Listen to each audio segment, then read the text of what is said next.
Hey, everybody, what's going on? It's your boy Dirty Bird, episode number 14 here tonight. It's going to be a fun one, man. I'm ready. Or are you guys ready? No. Oh, I mean, yeah, man. So much happened. Stay ready. So much Stay happened. ready. Stay ready. Things are going down. That's happening. Absolutely. Big, huge week of wrestling. Not really. We're going to act like it is, but we're going to cover it with the Marcus of enthusiasm that we can bring to you here today. So welcome, everybody. I am your heel host, Dirty Bird. We got a big show here for you today. Like I said, there we go. See, I'm already calling it big, so it's big. It's huge. Right. It's huge. That's because here at Sit Down Marks, we're going to put some stank on it. We'll put a little stank on him. We'll drop some elbows. With Primo down there below me, he's in danger zone tonight, man. Boom. All right, here we go. Let's get this thing started, man. Let me introduce my host here to you first. The guy directly under me, the co-host from the land of the rattlesnake, Mr. Team Extreme himself, editor and producer of the show, Primo. I'll let him introduce himself as the Sit Down Marks current champion. The reigning defending Sit Down Marks champion. Defending? What defending? In SummerSlam. Yeah. Next up, he is assistant editor and producer of the show, co-host straight out of your mama's kitchen, and he's been known to drop a few biscuits in some bread baskets. AJ, welcome to the show, brother. Hi, Marks. See what I did there? That's from the room. I got it. You're clever. You are clever. Aren't I? Yeah, I'm very clever. That's why we have you. All right, back up for a second time. You know, this time he means business. This time he's back to challenge his brother to a pre-show Punjabi prison match. Big pop, everybody. Michael is back. I like that. That's good. Doing his famous Sabu impression. He's about to meet old peanut butter and jelly here is what he's about to meet. Don't give him the old. That's right. All right, guys, let's get this show underway. But first of all, there's been some warnings that's been going around, about if you don't watch the Sit Down with Marks episode. So we've been delivered a message. We're just going to continue to pass it on to the masses. Big Beef is about to drop some knowledge on you. Here you go. It's the Beefster here, and I'm telling you, you better turn into the Sit Down Marks podcast with AJ, Dirty Bird, and Primo. And if you don't, Beef's going to have to hit you with that beefy bomb. Tune in, folks. They won't disappoint you. I try to tell you, boys, that beefy bomb. That beefy bomb. He might get Primo. And Primo. Big news for our boy, though, man. Big Beef, Gnarls Garvin. Big news, man. He is just announced to be in the Scenic City Invitational August 6th and 7th. They just announced his match last night. He gets to beat up AC Mack in the first round. Can't wait to see that, man. So happy to see Big Beef. Big Beef. Yeah. Big Beef. Love it, man. Yes, sir. Glad to see Big Beef in the Scenic City Invitational. All right, man, let's thank our sponsors here. First, the one that you know and love, Rowdy Energy, sponsoring here tonight. Go to my Twitter page. Everybody's got a little different, it's like some sour apple across the board, a little strawberry lemonade. I got a little strawberry limeade. A little strawberry lemonade. All right, good deal. Also, guys, we're bringing a new sponsor on board here. You see the logo right there on screen. By the way, awesome logo. We got a brand new logo right there on screen. You see it. I'm wearing Road Warrior Hawk. AJ's got SummerSlam, or not SummerSlam, but Surfer Sting. Surfer Sting. There you go. Those S words, man. We're gonna get you. Rocking the Darbies, man. We want to thank AJ. Who can we thank for that? We can thank one, Krista Lee Harris, who did our logo for us. Her name's right there in the thing. If you want to go follow her, it's at Krista Lee, Leigh 79. She's super talented and very funny. Yeah, you see it right there, man. We are super appreciative. I love it, man. Yes. Road Warrior Hawk, like I'm ecstatic, man. I love it. Absolutely. All right, rolling on here. Yeah, 1310 Apparel. They are a wrestling-inspired apparel company. Based out of the UK, and they are coming on board here with us. Primo, tell us, man, what is the code to get 30% off at 1310? If you want 30% off at 1310, you'll have to put in discount code SPORT30. That'll get you your 30%. All right, there you go. Sport 30. Go to 1310apparel.bigcartel.com. Let me explain that to you if you're not looking. 13 is spelled out like a word. 10 is the number. .big, B-I-G, cartel, C-A-R-T-E-L.com. Use promo code SPORT30. We thank them for sponsoring the pod here. We're gonna be wearing some of those threads here soon. Mm-hmm. All right, here we go. We know how we drop off, how we start off this show here today as Primo gets his sip, man, as he gets the old throat here ready to go. All right, Primo, kick us off, man. Episode 14. Let's do it. We got wrestling history and birthdays today. This day in wrestling history, June 16th. On this day, 1998, Raw is War. I used to love Raw is War. The logo and everything. Raw is War, 1998. Today, Edge, you might have heard of him, made his debut. I believe his name is Adam. Thank you. Adam Copeland. He debuted as a we know each other by first crazy, name, unsettled wrestler. They said he had a bright future. I'm not sure what happened, but also on the same night, or the same Raw as War, they had the first ever televised broadcast of a Hell in a Cell match. With Mankind and Kane versus Stone Cold and The Undertaker, ending in a no contest. Of course it did. Yeah, right. Yeah. 50-50 booking. Yeah, they haven't changed much in the past, 23 years or however. More they change, more stays the same. No contest. Moving forward, 2003 WWE Bad Blood.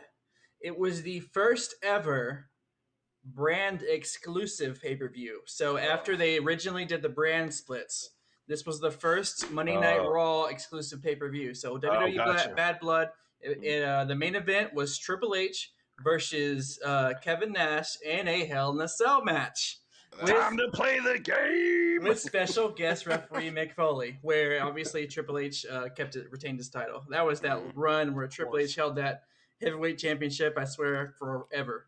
Yep. Yeah. Held it hostage forever. Game, and now you're playing. It's all about the game, and game at what? Did you game it? Did you tell about the game? When did Lemmy forget the words and he just sang game over and over again?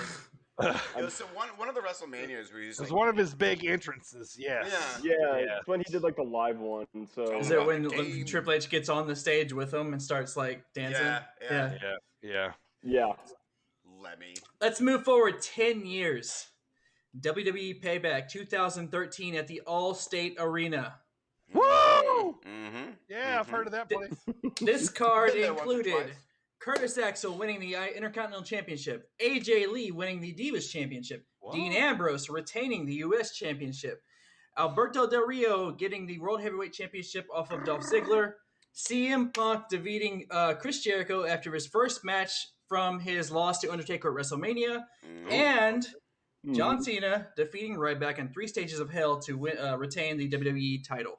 I can't believe Ryback had a match with John Cena. With Big Match John. Get out of here. Man, it was... they were pushing him hard when he first came out. The whole feed me more thing. And Yeah. Feed me more. Chain Chomp gonna Chain Chomp. He's a pretty funny Snapchat follow, by the way. He does some funny stuff on there. Oh, yeah. Wait, really? I follow his he's actually Twitter funny. and Instagram. Yeah. Wrestling birthdays, June 16th. Da-na-na-na-na. Say it's your birthday. 1994, we have Razor from the Authors of Pain. What happened to them? Oh, man, yeah. What happened with AOP? What did happen to them? They just like the last thing I remember was Drake Maverick was walking out with them, and then right. And then they never showed back up again. They both own Akam and Razor. They both own used RV sales lots. Like I bet they both sell used RVs now. That's just the kind of vibe I'm telling you, that's what the Authors of Pain was. Yes, Authors of Pain are now selling RVs at basement prices.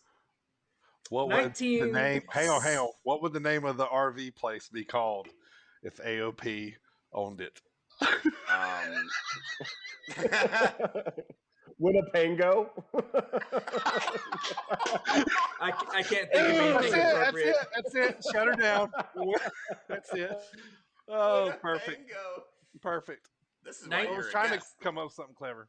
1963, we had a video clip of him on this show not too long ago. None other than Sandman. Sandman. Oh, So yeah. he is ancient. He looks better now than he did in ECW. 63? Oh, That puts yeah. him at, He does. what, 59? Yeah, 59. 50, 58? 50, Math 59 is around there. hard. Nice.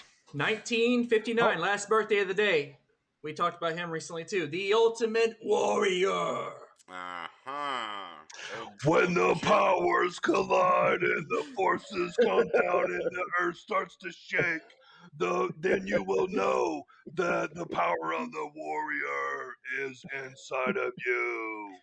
How's that? Pretty good? Dirty, you've got like 5 impressions already. We're like 4 minutes into the show. That's Hey, I'm going for ratings. Like a counter going. Just kick them I'm off. going for ratings here. And How that about this is fly NWA shirt, though? How about that? this day in wrestling history. Boom! My old drinking buddy, Nice. Sandman. Happy birthday. We had a beer together in Crown Point, Indiana. There was a video from episode a couple ago. It was like Yeah. episode 8. Yeah. We've been buddies ever since. Go He back, texted me watch all the the time. Sandman clip. It's good. I mean, but why did you invite that guy who just freaked out the whole time? Yeah, that was hilarious. That was the Hey, best part. He was just happy to be there.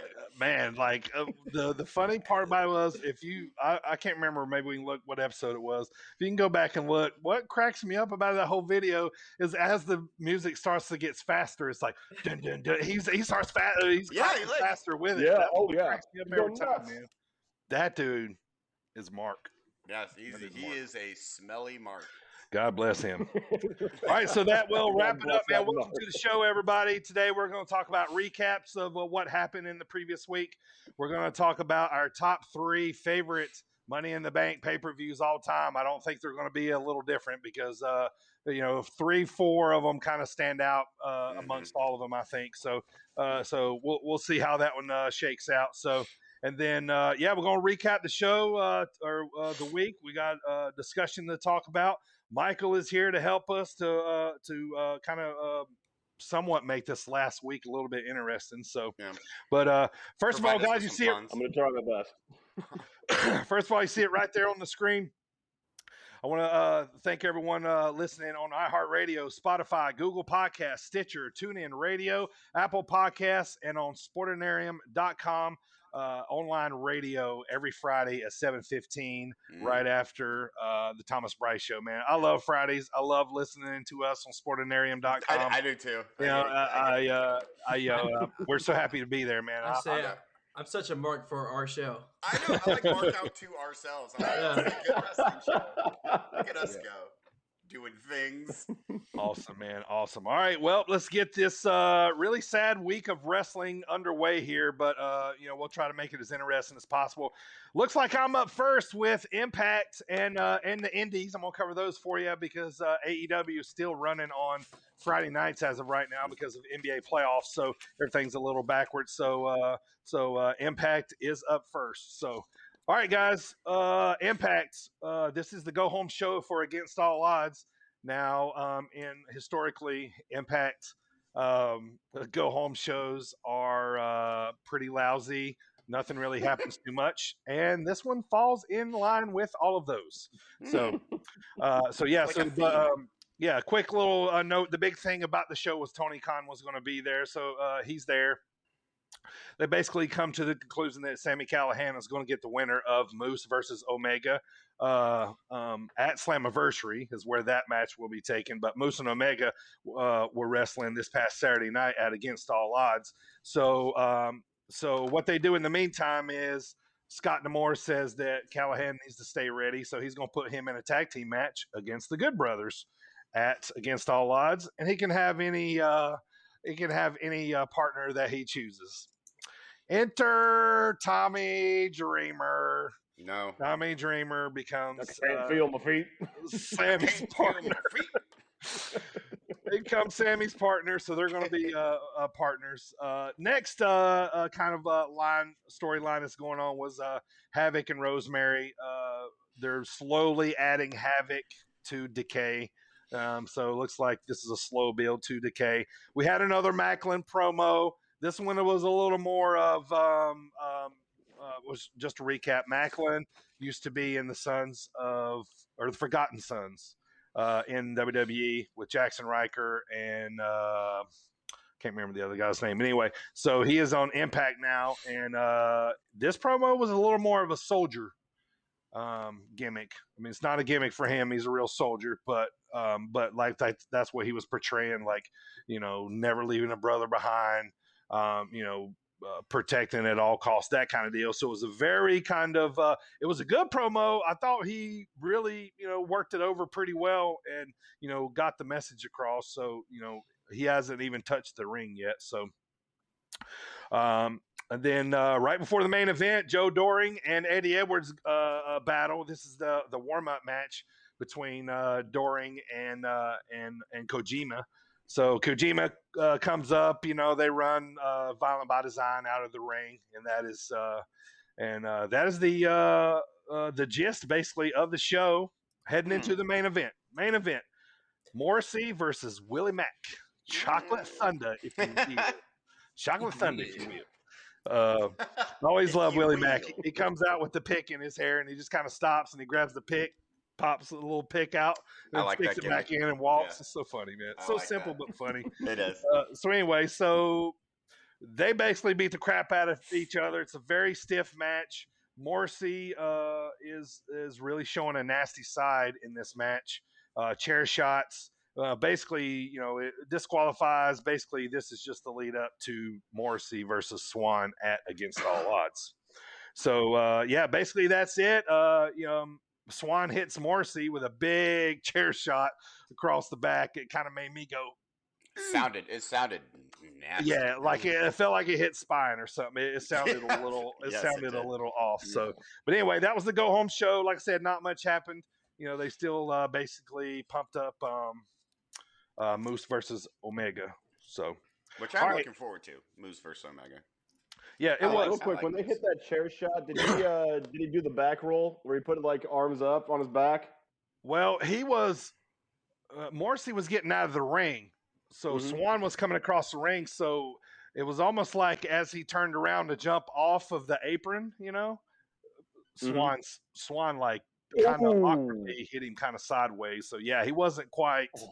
It was a weird angle for his back to be there for sure. So yeah. Ooh. All right, quick roundup on the independent scene around here. AAW out of Chicago just announced United We Stand at Bourbon Street. The top matches are going to be Mance Warner versus Fred Yehi for the world title, Myron Reed versus Hakeem Zayn, and Chris Statlander versus Allison Kay. That'll be cool. Yep. Next up, Major League Wrestling. It's on Vice TV now. I don't know if you guys have seen any of the promotions. But did you see who they're bringing on board here? No, I did not, but I knew you knew. So who are they bringing? Cesar Duran. Does that ring a bell, anybody? No.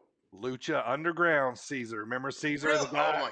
Oh my God. Yeah, remember the kind of sinister dude that owned, he was like the overlord? Yeah, he had the office. Exactly. People go there and talk to him.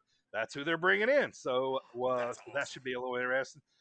Jacob Fatu is still their champion. He's been their champion for quite a while. So they got that going on.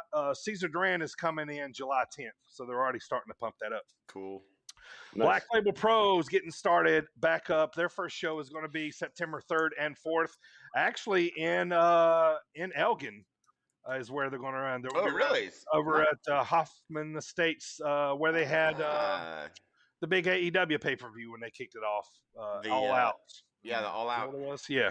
Out. Same place. So they're going to run a show there in conjunction with a couple other promotions. Next up, St. Louis Anarchy, July 9th, Circus Maximus. Main event, Gary J versus Jeremy Wyatt. Jeremy Wyatt's been the champion for long time now, and he's awesome, man. He comes to the ring. He comes to what's the song? The Dio song, Rainbow in the Dark. Uh-huh. Yeah.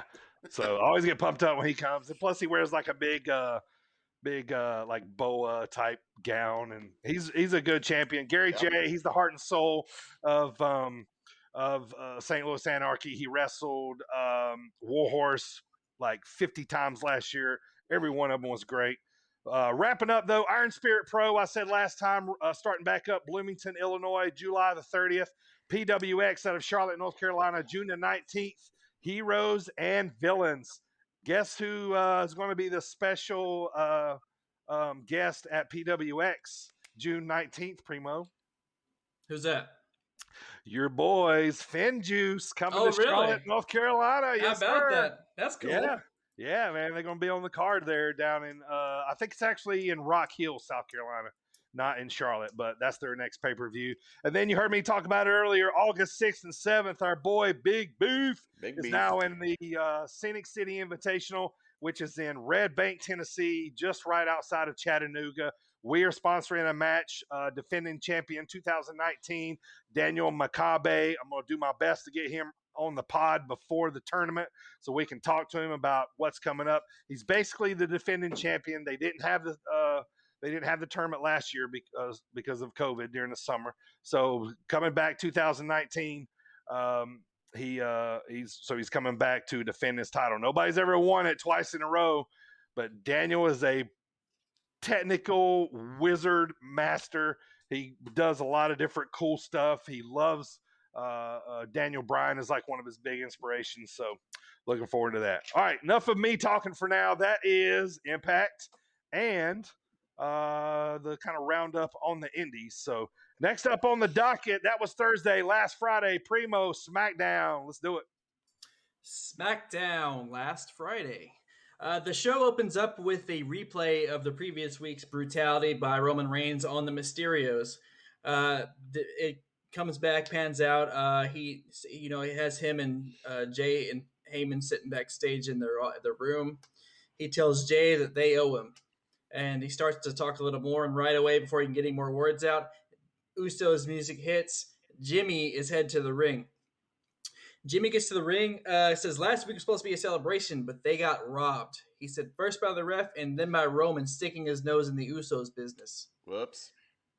Yeah. He says that he sees, he thinks that Roman is trying to tear Jay away from him and that he got them DQ'd on purpose because he's jealous. Oops. So he says tonight he promises to do something that he won't regret, which I actually don't know what he did. I watched the entire show. I'm not sure what he did, but I couldn't figure it out either. I was going to ask if anyone else could figure that out too. Right. Yeah. I was kind of looking forward to it, and I was like, he stormed off at one point. Yeah, maybe so he doesn't regret storming off. Right. So backstage, you catch Jimmy and Jay backstage, and he catches Jimmy and tells him, "Hey man, you froze last week when I told you to come on." But Jimmy explains right now he's kind of stuck in the middle, and that's just how he just doesn't know what to do. Then he tells Jay, if Roman wants to see me, he can come meet me in our locker room. Mm-hmm. So Jay tells Roman that, and then Roman finally goes to the Usos' locker room whenever he's ready, and they start bickering, Roman and Jimmy, and right in the middle of that, looks like Jay reaches a boiling point, says enough, tells them both that he's tired of it, and just storms out. Mm-hmm. Roman basically immediately flips the script there, and actually, you start to side with Roman, and when he starts giving this speech to Jimmy, because he's basically telling me, he's like, we're in this together. Well, you see what you're doing to your brother. You're making him conflicted, all this stuff. Right, this could be all of us. This could be the family. But look what you're doing. You're trying to separate us, Right. Which looks like, obviously Roman is just manipulating. So. As Roman does. Right. Such good heel work. He's such a good heel. I mean, there's a reason why I let him wear my shirt. So, right.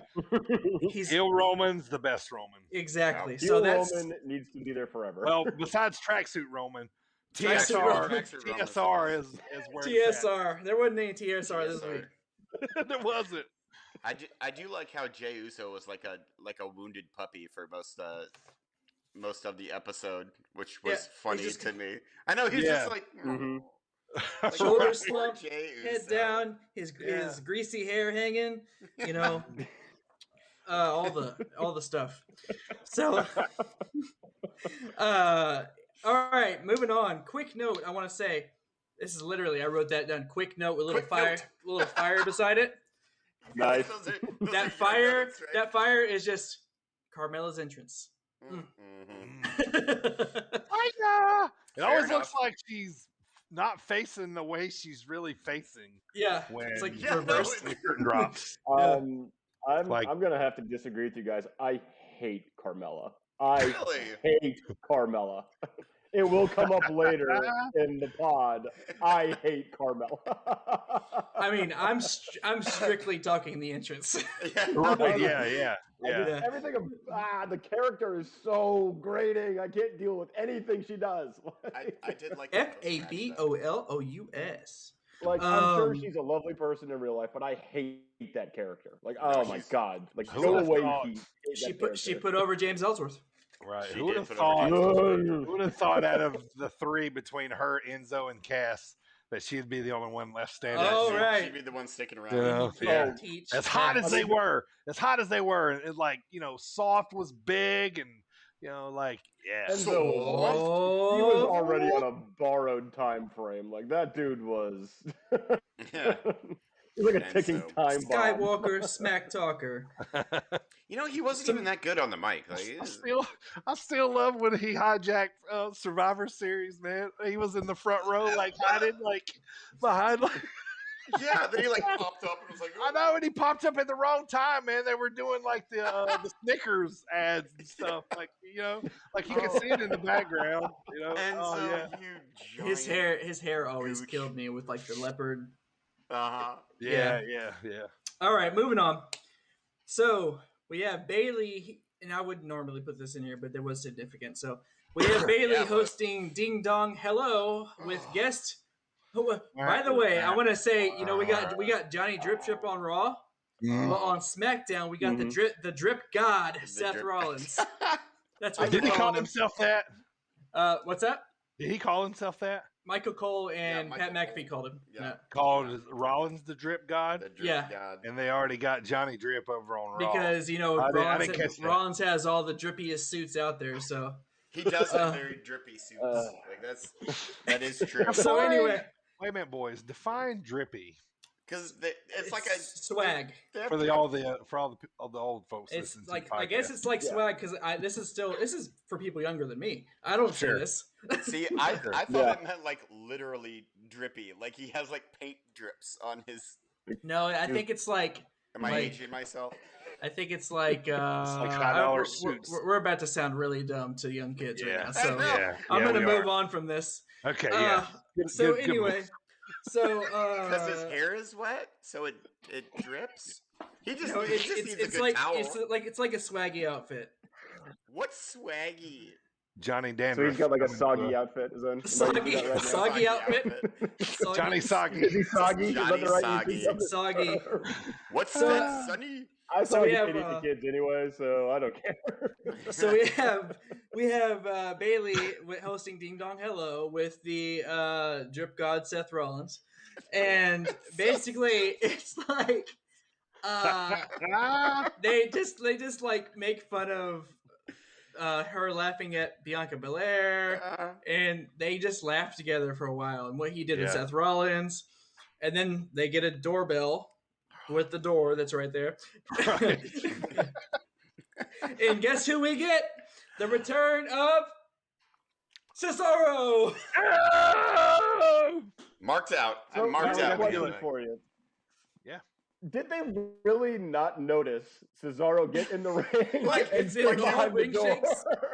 No. Yeah, and like because he had to come from some angle. They were too busy cackling and admiring His soggy suits. Yeah, they were looking at everything going on outside of the ring. They weren't paying attention to what was going on behind. Their eyes were closed. They were laughing too Right. much. Like, Yes. you guys remember when Owen Hart got just ambushed from the front? From the front. You remember that? Yeah. Kind of the same That's situation. exactly what it reminds me. How do you get ambushed from the front? That's not Cesaro, this like 6 foot, like 7 dude in a suit, is like blending in. Yeah, right. He's just standing there like James Bond on the other side of the door. Just waiting for a doorbell cue. He proceeds to destroy the set and beat Seth Rollins up. So Loved it. He took his pants. Oh no, literally, yeah, I said that. Took Yeah, his he pants. beat Seth Rollins out of his pants. He stole his drip pants. Sure did. His soggy pants, like His poor soggy pants. I did say on my notes though, it's not so much a point in this, but I'm a big fan of Bailey absolutely running down Michael Cole. Yeah. Michael Cole. That's the only thing I'm a fan of Bailey right now. Yep. Everything else is awful. I mean, we should be getting a pretty good Cesaro-Rollins feud out of this, because those two are going to be just amazing together in the feud. So, I'm really looking forward to that. They have been, and I think they're so good. It's great. I could watch those two wrestle all the time. Like Cesaro is like the guy that I could picture in best of 7 matches. Yep. Sure. Yeah. They're doing new stuff in every single one of them. Right. Him and Sheamus did it. Yeah, him and Sheamus. Before they became the bar. Yeah. We don't just set the bar. We are the bar. Because that's where he almost like killed himself and just got up like it was nothing. When he like did that bad when he jacked suicide, and he just when he hit the post. Oh yeah, it's like when the teeth thing. Man, his teeth didn't fall out; they went into his face. And he did a hard camera like, this guy, man, like he's so good. Why he's the best, right there. He's absolutely shredded, so pound per pound, the strongest man. They say. They do say. I'd believe it. Yeah, I mean when he does them superplexes off, and then he does them like super slow. Yeah, it's amazing. Oh my god, yeah. Yeah, that takes power. So, final bullet point of SmackDown. Let's get this over with. Rey Mysterio says Dominic is hurt. He says he is coming for Roman. I'm so mad at AJ. You got this right. He did get it right. AJ the Booker. No, AJ the Booker. He says he's going to call Roman out at the end of the night in the ring. So fast forward. Ray comes out to the ring, booyaka booyaka. He calls Roman out right away. And Roman answers the call. Ray says, "You need to acknowledge my challenge." And then he says, "I acknowledge that I put my hands on your son and that he's willing to fight inside Hell in a Cell." That's poor wording, by the way. Yeah. Poor wording. The next and time he you tells don't Roman, want to tell another man you put your hands on his son. That's not something you want to makes him sound like a diddler. Right.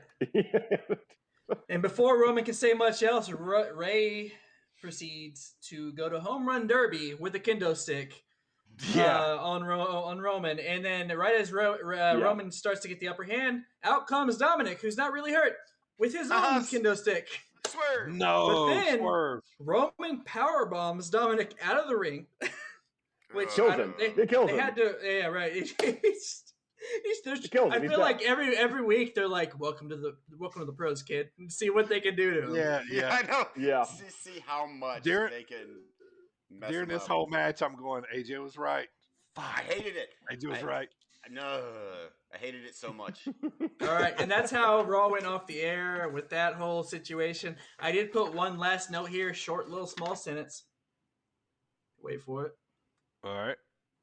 Shinsuke stole the crown again. I told you the last time I was on this pod that you just get ready for that crown feud to last for a month and a half. Right. Yeah. Rick. Why are we, Michael? Why are we guessing just the worst possible things? That we expect can the y'all worst flip out it? of Yeah, everything. do something good. CM Punk returns. I'm calling it right now. Right. All right. So that would be terrible, now, right, Primo? That was SmackDown. That was it. All right. Yeah. All right, so that was Thursday last week. Dynamite usually on Wednesday. Now it's on Friday for the time being until playoffs are over. So, AJ, if you will, sir. If you will, AJ, AEW Dynamite. By the way, AJ, he's got a new Twitter handle. It's Yet the AJ. AJ. Yet YET _AJ. So Yet AJ. that one won. Straight out of your mom's kitchen. Straight out of your mama's kitchen. I do want to thank my buddy, very good friend, Michael's very good friend. His name is Elliot. He is the man. He is also a smelly mark. He chose Yet AJ. Nice. And it made me laugh so much. Big E himself. It was only because AJ Agogo was already taken. So that's the reason why he ended up with this one. Taken.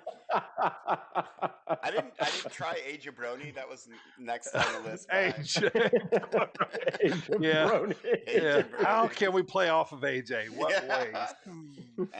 Endless. The other one I said was not CM Punk's AJ. Yeah, not CM Punk. Right. Yeah, that's good. Oh, nice. Which is also hilarious. All right. AEW Dynamite last Friday. AEW Dynamite, Friday, June 11th. So they're going to be on Friday until the 30th, I believe. Oh, they are. Oh, that long. Okay. So this show was kind of a non-show a little bit, but so it was fine. So main things that took place. Run in. AEW, run-ins and then some more run-ins. Yeah. A couple of them were effective, but so first up is Christian Cage versus Angelico. So Money Matt Hardy, first of all, so these two, Money Matt and Cage, obviously have long history.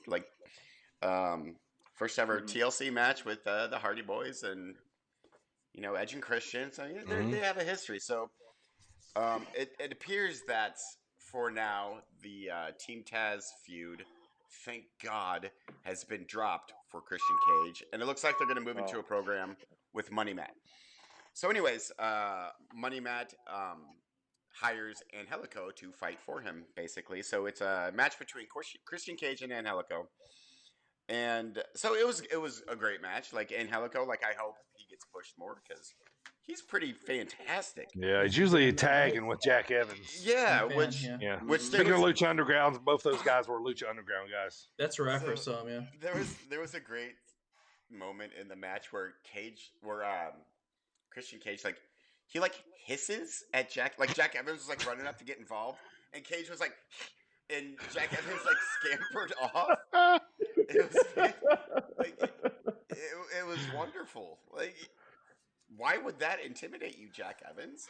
Right. You're just I'm gonna come in and oh god, no, I'm changing my mind. Maybe it reminded me of the feed his cat or something. He's like, oh, I'll be right back, and just took off. He did. He took I don't know.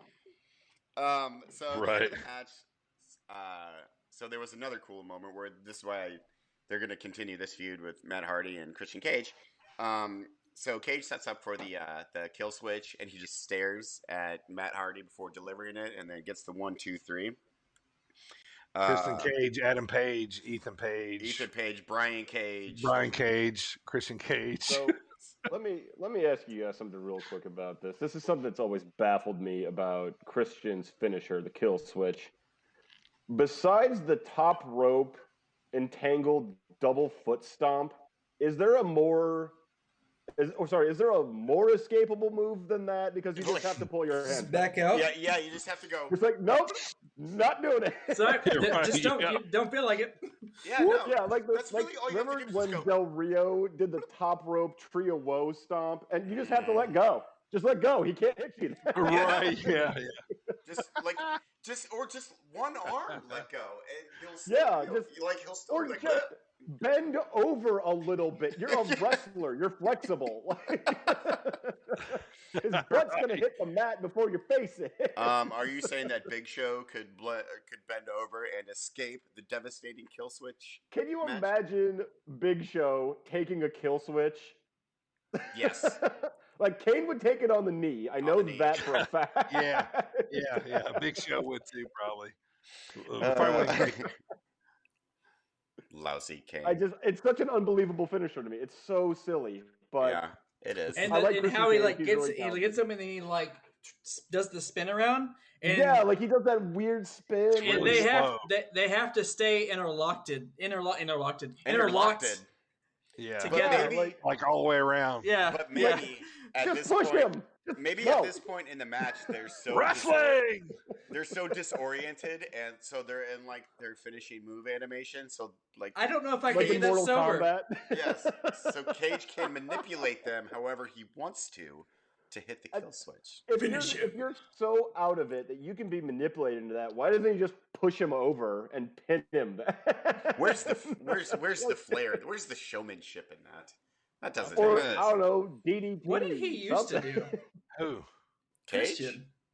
Christian? What do you mean what he used to Way do? before he did the Unprettier. What did he used to do? Oh. He used to come to the ring with yeah, the Gangrel. Unprettier is a way better name for it. Yeah. See, I like the Unprettier reminds me too much of Dolph Ziggler for some reason. He does the famouser. Yeah, it was the famouser. Yeah. The famouser. Yeah. I don't know why I always got those two mixed up. That's Dolph does the famouser. Speaking Yes, of it, Jay, I want to acknowledge your Mr. Perfect shirt. If you could show that to Oh, the what master. would you tell? Beautiful. Nice. Wait, It's beautiful. wait. There it is. Yeah. Now you're Mr. Perfect. All right, wait, ouldon. Am I though? Let's see. Let's see. No. Oh, I was trying close. to get it on the Didn't thing. land. This is why I could never have the gimmick. Couldn't do it. Can't Couldn't do throw it. a ball to yourself. 100 yards. Remember those vignettes? Those vignettes? Man? Yeah, I could. Oh my God. I cannot throw passes to myself. He'd throw a pass from the end zone and show him catching it in the other end zone. he was hitting like free throws without looking. And, He was playing pool.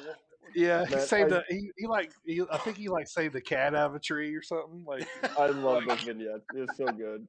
Oh, so Man, classic, man. I just miss Mr. Perfect, man. Like, Yeah. it was so good. God, man. Golly. How was he never world champ, man? I don't think he ever wanted to be. Well, he didn't need it. I mean, he's great. You know, he's one of the guys I put in there with synopsis of IC title.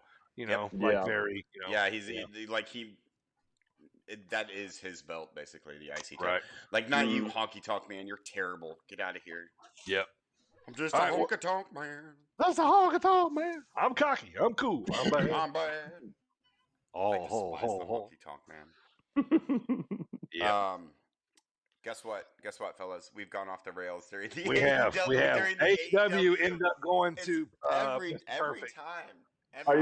We need a kill switch on this conversation, is what you're saying? Hey! Hang on a second. Let me grab the conversation and just run around. Yeah, hang on. Let's get ready. Gotta wait for us to get ready first. Yeah. Right. Let us get to our finish. Are you guys woozy for the kill switch? We've been sufficiently woozied. Woozy. All right, woozy us back to Dynamite. Okay, back to Dynamite. So after this match happens, Matt Hardy comes in for the beatdown, and your boy Jungle Boy comes in and makes the save. Yeah. They're putting him into just all kinds of. How many angles is he in now? I know. But they're making a third one. They're making it a point to talk about how he can't talk on the mic now. He is bad. He was very bad on the mic, but he had a great reaction where he just starts beating people. Like Kenny said to him, like, "What are you going to do? You're going to talk the masses into watching your match against me?" No, we all know that's not going to happen. Oh, I love the Botchamania quote later on because he did it with Omega later on, like. And he was like, "You talk too much," and just starts beating him. I was like, "That's a nice little." That's what you need to do. Yep. Then it just starts beating everyone. He's a split image look of his dad, man. He is. Dad, God, I'll look right in his face. I'm like, wow, Luke Perry, Dylan, 90210. Yep. And I'm old. I know. Buffy the Vampire Slayer. Yep. The movie Buffy the Vampire. Everybody knows who Luke Perry is. The movie. Yeah, but does everybody know who Dylan is of 90210? Dylan, which was played by Luke Perry. I know. They graduated. I can't remember that much. Dylan We're going McKay. off the rails again. Talking about 90210 Dynamite, AJ. So the thing about Dynamite is that Luke Perry had sideburns in 90210, and his last name was McKay. Dylan McKay. I don't know. I never watched that show. I don't know why I know that. So, up next. He totally watched it. He loves it.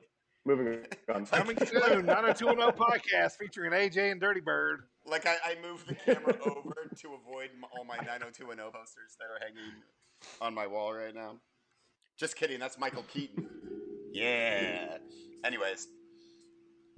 Now I'm all messed up. Okay, so bullet point number 2. Jungle Boy is where we're at. So up next, well, not up next. There's some stuff in between that not worth mentioning.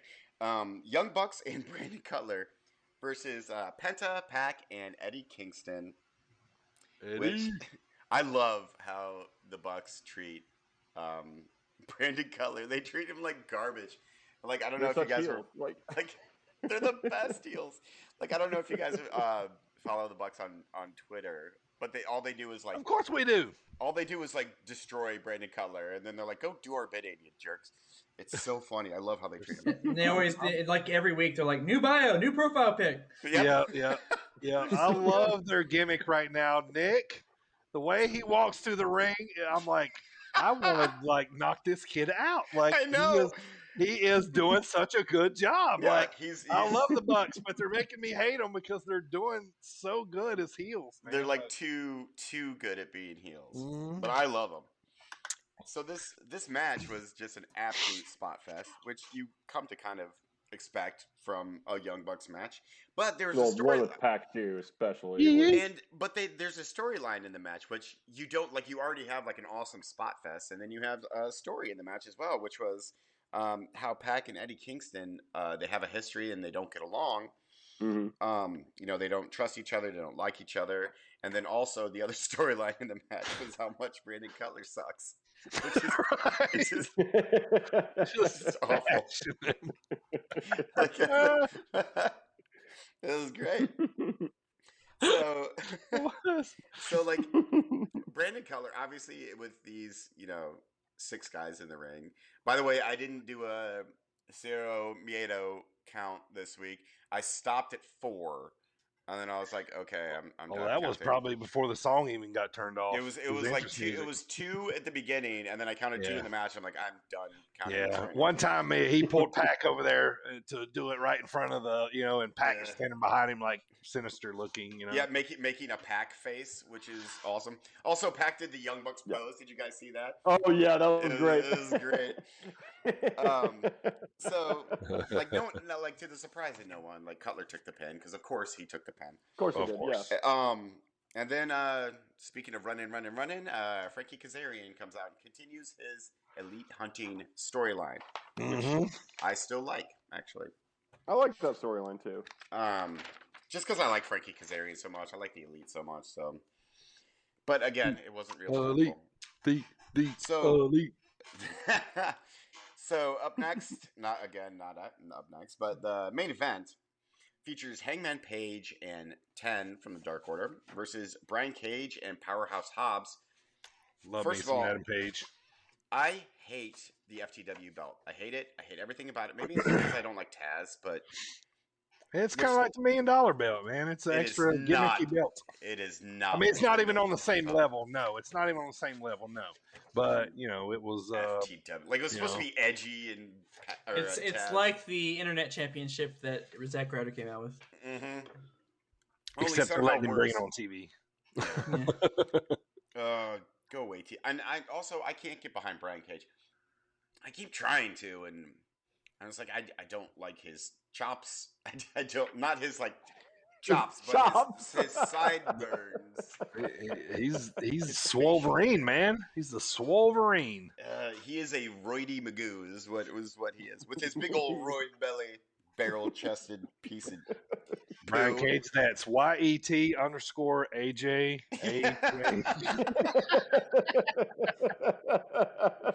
Bring your roid belly here. AJ. Y'all know who his wife is, right? She used to be the Lucha Underground ring announcer. Wait, did she really? I did not know that.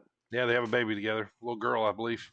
Okay, so this match, I couldn't come up with anything that Taz looked like because he just had surgery, so he wasn't on the show, which is fine.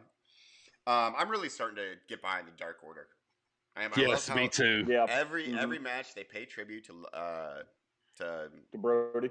Yeah, I almost called him Luke Harper. I'm like, no, that's his WWE name. Get out of here. Right. But I mean so it's clear that Team Taz is coming to some kind of end. At least Brian Cage they're going to turn him face because Ricky Starks comes out and he's supposed to be hurt and he like smashes Brian Cage and then he just takes off, which is fine. So Brian Cage, I guess, goes as well, and then Page and 10 get the win. Like they get the buckshot lariat and 1, 2, 3 celebrate to end the show. The rest, I get really, really fast. There's a fake documentary with Omega, which is good. Pinnacle promo, Inner Circle beats up a limo, which I laughed at the entire time. They beat up a limo with Jericho whacking away at that door, like hit some windows and knock some lights out and stuff. Like man. Do something. Like don't just dent it. Well, then Jake Hagar comes in with a forklift. It's like, don't worry, boys. I know how to beat up a limo. All right.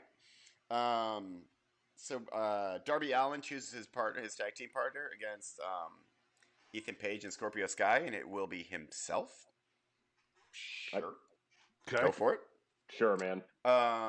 Brock Anderson. Can't wait for Brock Anderson, son of Arn. Yeah. So I was waiting for you to talk about this. Why does he look like? I mean, he's Arn Anderson's son, but literally it looks like Arn Anderson. Like in 1988, like middle school Arn. Yeah, yes. Like he's already losing hair.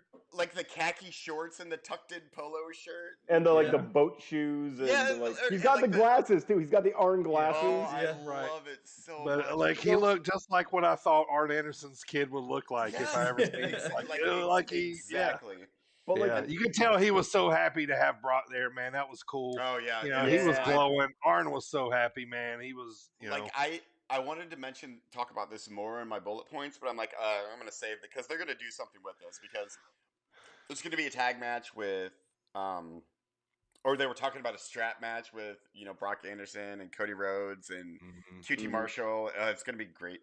Yep, Arn's going to get handcuffed to the ring, and they're going to strap the crap out of Brock and initiate him, and Arn's going to watch, and then they're going to beat up Arn later, and Which I don't know if you guys caught this, but it was a little nod to the Four Horsemen when Kevin Sullivan and Arn Anderson, when Arn Anderson led the Four Horsemen, and Brian Pillman was acting like a little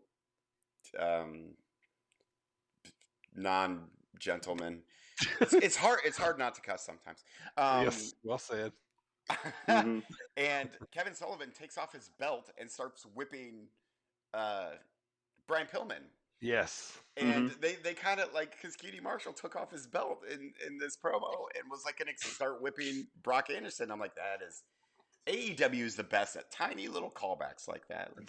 They have enough nostalgia back there. Yeah, Arn and Tully, and that and they're being, I'm not backstage, so I don't know, but it just by watching it looks like they're being free, or they're being allowed to use these angles and be creative.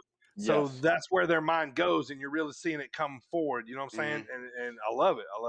I do too, and I love just how it kind of rewards long time wrestling nerds like us, we can pick up on, because that everyone there giant wrestling nerds, like Tony Khan, giant wrestling nerd. Sure. So it rewards long time wrestling fans, which that is one thing that AEW does better than anyone. Any promotion, any company ever is the little nods to the past. I like that a lot because they're never super overt about it. They're always just here's little things that you might pick up, you might not. I just want little nuances. Always help storylines. Yep. Until Darby Allin comes out and he's like, turn the plane into a nosedive. Right. Scorpio Sky. That's 2 weeks in a row we've heard that. Yeah, nuances real quick. I'm going to say this, and AJ, back to Dynamite. But I always remember when Hogan and Macho, when the whole idea, got put in Macho's head was when he turned around and seen Hogan helping Elizabeth for the first time. Liz. Yep. Right? Yeah. And the flow of, is Hogan like trying to take my lady, but Hogan's really just trying to help. So, like little nuances of just stuff like that always add to storylines, and like that small little look ended up being a big angle in the Mega Powers, and all that stuff. Just, it was just like a small little, when he looked back and he seen Hogan was like trying to help up Liz. Yeah. Yes, man. Yeah, good stuff. I love it. That was awesome. Wrestling. So to round out and end AEW Dynamite, something with Jude Cargill, sure. Squash with Lance Archer, sure. Nyla Rose beats Layla Hirsch, sure. And Britt Baker says some things, and then that was the show. Yep, very long. Not much happened. Did you talk about Miro's match? Oh no, I skipped Miro's match. So Miro, how dare you, sir? I know. Miro, he tapped out Evil Uno, which I meant to mention when 10 was wrestling about how the Dark Order is I'm really getting behind the Dark Order. This is Evil Uno was kind of fantastic in this match. I mean, obviously not as fantastic as Miro, because Miro's the man. Is Evil Uno or 10? Are they anybody that we know? Are they any wrestlers that we know? No. Every week I kind of try to rack my brain of maybe indie wrestlers or So yeah, 10 was someone that I recognized when he first debuted, but now I can't remember who it was. So I'm gonna go with a big fat no. Okay. All right. Is that Dynamite there? That is Dynamite. Pretty mediocre show. Couple of really good angles. Bing bong boom and out. All right. Next up on the list, last Saturday night was Impact pay-per-view Against All Odds. I'm going to give you those results real quick, and then we're going to go to Primo to do NXT pay-per-view in your house. All right. Against All Odds was live on Impact Plus Saturday night. This is how the matches went down. Sammy and Tommy Dreamer beat the Good Brothers when Callahan basically got the bat out and cleaned house, and they ended up winning the match. Joe During beats Kojima by a pinfall. So During takes the win there. X Division 5-way number one contenders match was a no contest. Morrissey and Swan. Morrissey won with 3 nasty power bombs. So he takes the win there. Next up, Tennille Dashwood defeats Jordan Grace. Fire and Flava retain the women's knockout championships. Violent by Design versus Decay for the tag team titles. Violent by Design retains by pinfall. Deonna Purrazzo versus Rosemary. Deonna Purrazzo won via pile driver on Rosemary, so we don't see that. It always interests me when I see somebody do a pile driver now versus back in the old days. So all right, so main event was Kenny Omega versus Moose. So the match starts out, they're kind of filling each other out. It's a pretty good match back and forth. Omega is when the match starts breaking down towards the end, Omega gave Moose I don't even know how many, but a lot of V triggers, put it that way. And then but probably the best match of the best move of the night, man, was Moose and Omega was up on the ropes. Moose kind of wakes up and runs and jumps up there and grabs Omega, and they do a beautiful Spanish fly. It's like one of my favorite moves in wrestling. Yeah. So it was a beautiful Spanish fly. And then so the ending of the match, Moose spears Omega into the referee, knocks the referee out. The Bucks come out. Super kick party all over the place. Everybody's eating them. Moose takes the one-winged angel, and still your Impact champion, Kenny Omega. And looks like as of right now, it's going to be Omega versus Sami Callihan. Sammy. Oh, that's going to be Slammiversary, which is crazy to me just because they kind of come to two different worlds. So, but anyway, that was against all odds. The next pay-per-view is Slammiversary mid-July. All right, Primo, NXT in your house from last Sunday. You got some talking to do here, man. Yes, sir. Let me talk to you real quick about NXT. That's right. LA Knight. Let me talk to you. That's right, buddy.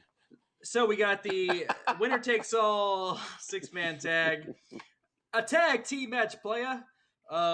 Bronson Reed and the North American champion and MSK, the tag team champions, versus Legado del Fantasma and for a winner take all match.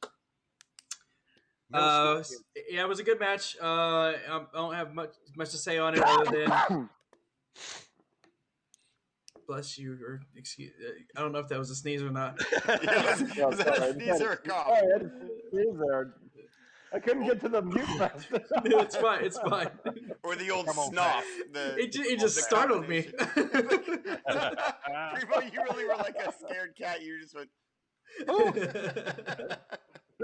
Sorry, man. No, you're good. Anyway, Bronson Reed and MSK retained their titles. That's one thing I will say. There was a new champion crowned, but there were no titles exchanged throughout the entire night. Oh yeah, yep. So Raquel Gonzalez defeats Ember Moon. Mercedes Martinez beat Xia Li, but after the match, she started to attack Xia Li even more, and Mei Ying stands up from her chair and chokes Mercedes Martinez and throws her down. Apparently she has superpowers. She does have superpowers. She's a supernatural force that's Hulk Hogan, 2 feet shorter than Mercedes Martinez, but twice as strong. Yes. So then we have the new Alexa Bliss. Yeah, right. Yeah. No, please no. Oh, we'll get to it. Oh, it's coming. Is that on my list? Anyway. No. So next up was my most anticipated match. You know what happens? You know what happens, boys? You know what happens when you put Alexa when somebody Bliss on says the list, I heard somebody say the list. That means pins get to clicking. We got Cameron Grimes versus LA Knight. Let me talk to you about the $1 million matchup. I enjoyed it. It was great. It was my favorite match of Takeover. Yeah. I'm also a mark for ladder matches anyway.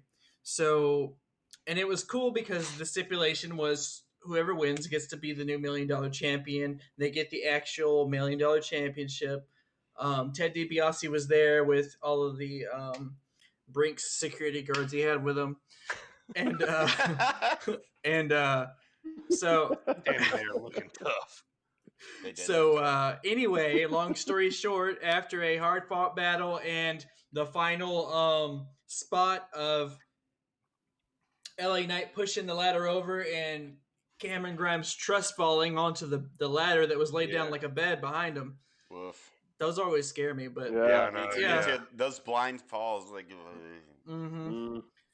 So LA Knight wins, which I'm cool with. I actually thought Cameron Grimes was going to win. That's who I called to win it, but I was happy either way. I like both of them. So yeah. See, I don't like LA Knight, but I was okay with him winning because now it just gets to be more fun with Cameron Grimes and LA Knight.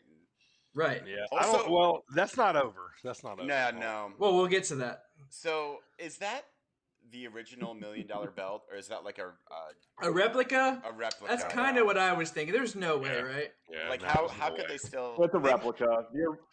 The original was plated. This one seems like it's like bedazzled or something. Bedazzled. Right.